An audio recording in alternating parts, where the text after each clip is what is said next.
જય જવાન જય કિસાન। આજે અમારે ફૂલના ભાવ વધારે હતા એટલે ફૂલ વધારે વેણવાની આગળથી ઓર્ડર આવ્યો હતો કે ફૂલ અમારે વધારે મોકલાવજો। હાલે લગનગાળો વધારે છે એટલે ફૂલ અમારે વધારે વેણવા પડે છે। આ પ્લોટ તો બંને હવે તૈયાર થઈ ગયા છે ને આજે બાજુમાં દેખાય પ્લોટ એમાં આજે અમારે તરબૂચ અને મરચાંનો આંતરપાક કરવાનો છે એટલે આ પ્લોટમાં આજે રોટાવેટર લગાવી દીધું છે ને આજે મલ્ચિંગ કરવાની એમાં શરૂઆત કરવાની છે।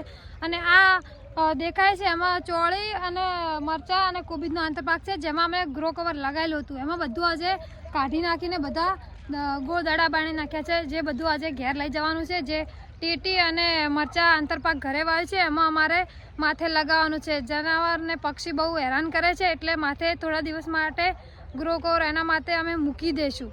કોબીજ હવે 5-10 દિવસમાં અમારે વેણવાની શરૂઆત કરવાની છે। કોબીજના દડા બિલકુલ તૈયાર થઈ ગયા છે અને મરચાં પણ તૈયાર થઈ ગયા છે। મરચાં પણ હું તમને બતાવી દઉં।